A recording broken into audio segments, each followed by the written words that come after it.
तो हमने पढ़ा अभी कि जो चेंज हो रही है स्टेट, किसी भी मैटर की जो स्टेट चेंज हो रही है उसके लिए दो फैक्टर रिस्पॉन्सिबल थे, एक टेम्परेचर और एक प्रेशर, जिसमें से हमने टेम्परेचर के बारे में अच्छे से स्टडी किया और ये देखा कि टेम्परेचर क्या क्या रोल प्ले कर रहा है किसी भी मैटर जो है उसकी स्टेट को चेंज करने के लिए। अब हम पढ़ते हैं प्रेशर, कि प्रेशर क्या रोल प्ले कर रहा है।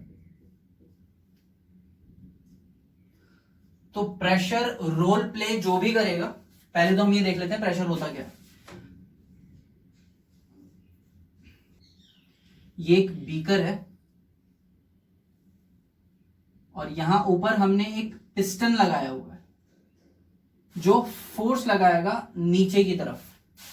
तो प्रेशर क्या होता है कि जितना भी आप फोर्स लगा रहे हो किसी पर्टिकुलर एरिया के ऊपर, इतना एरिया है, इस एरिया पे आप फोर्स लगा रहे हो F, तो जितने भी पर्टिकुलर एरिया पे आप जो फोर्स लगाते हो उस फिनोमेना को हम प्रेशर बोलते हैं।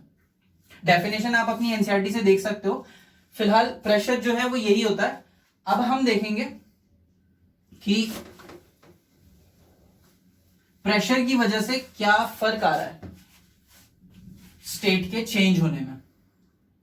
तो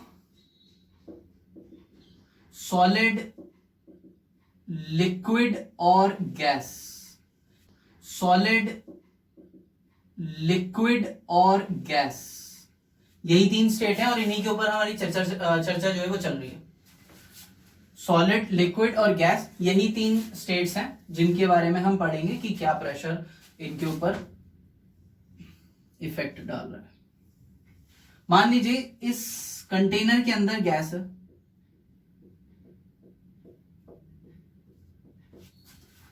ये गैस मॉलिक्यूल्स हैं। आप क्या कर रहे हो, ऊपर से प्रेशर लगा रहे हो।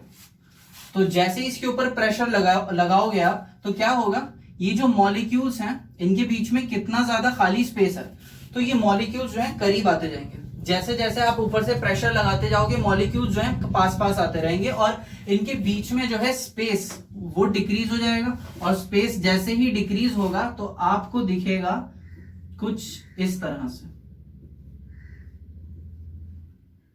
इनके बीच में जो स्पेस है वो डिक्रीज हो गया। अच्छा, ऐसा नहीं है कि ये मॉलिक्यूल्स का साइज इंक्रीज हो रहा है, मैं ये नहीं दिखा रहा बिल्कुल आपको कि मॉलिक्यूल्स का साइज इंक्रीज हो जाता है, ऐसा बिल्कुल मत समझिएगा। मॉलिक्यूल्स का साइज उतना ही है, मैं इनको बड़ा इसलिए बना रहा हूं ताकि इनके बीच में स्पेस जो है वो कम दिखा सकूं, बस यही मतलब है बड़ा बनाने का। तो यहां पे जो प्रेस करा, प्रेशर किया इन्होंने, प्रेशर करने की वजह से जो मॉलिक्यूल्स के बीच में स्पेस था वो स्पेस जो है डिक्रीज हो गया। और जैसे ही डिक्रीज हो गया स्पेस, तो हमें पता है डिक्रीज स्पेस किस में होता है, लिक्विड में। तो प्रेशर इंक्रीज करने पर, प्रेशर को इंक्रीज करने पर गैस जो है लिक्विड में चेंज हो गई।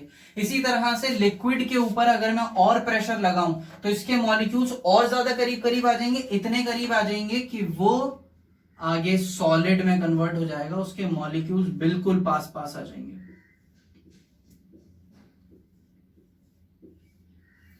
तो क्या हुआ, प्रेशर और ज्यादा इंक्रीज कर दिया,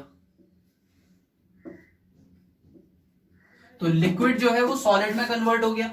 तो क्यों कन्वर्ट हो रहा है, क्या इफेक्ट रोल प्ले कर रहा है ये प्रेशर जो है यहां पे मॉलिक्यूल्स में जैसे ही प्रेशर लगाया जा रहा है इनके बीच का जो स्पेस है वो कम होता जा रहा है प्रेशर लगाने की वजह से।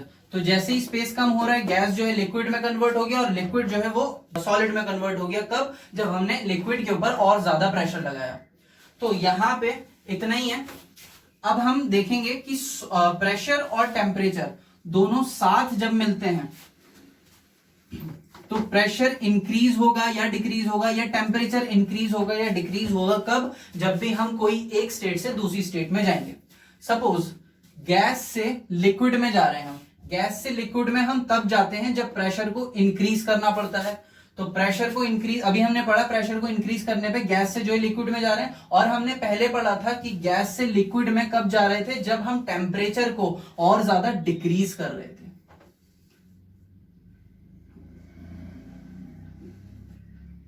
तो टेम्परेचर को आप डिक्रीज करोगे और प्रेशर को इंक्रीज करोगे, तब आप गैस लिक्विड में कन्वर्ट कर सकते हो।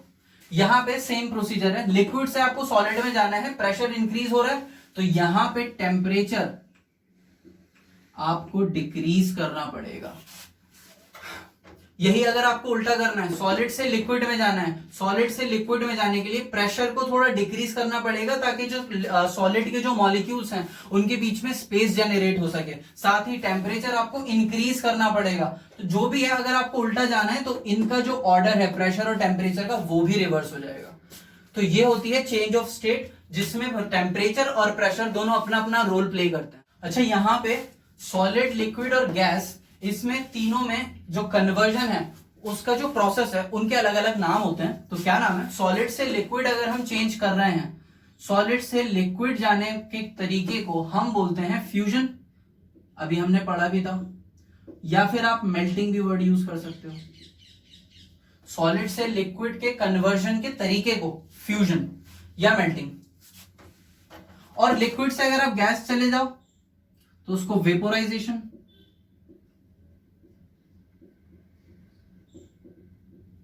वेपोराइजेशन कहलाता है। यही अगर उल्टा हो जाए, गैस जो है, गैस लिक्विड में कन्वर्ट हो रही है, तो इसको हम बोलते हैं कंडेंसेशन।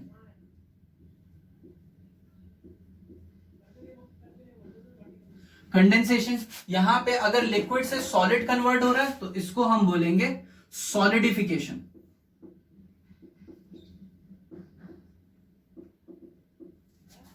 अब अगर सॉलिड से डायरेक्ट गैस कन्वर्ट हो रहा है, ये भी तो एक प्रोसेस है। सॉलिड से बिना लिक्विड स्टेट में आए कोई भी सब्सटेंस, सॉलिड है, वो डायरेक्ट गैस में कन्वर्ट हो रहा है, लिक्विड स्टेट में आ ही नहीं रहा। तो ऐसे प्रोसेस को हम बोलते हैं सब्लिमेशन।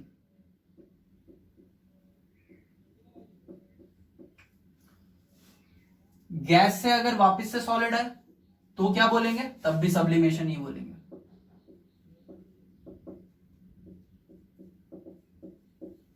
सब्लिमेशन। तो ये इनका जो कन्वर्जन है, इनके प्रोसेस को, कन्वर्जन के प्रोसेस को, ये अलग अलग नाम है। कब कब क्या क्या बोलेंगे आपको ये बताया गया।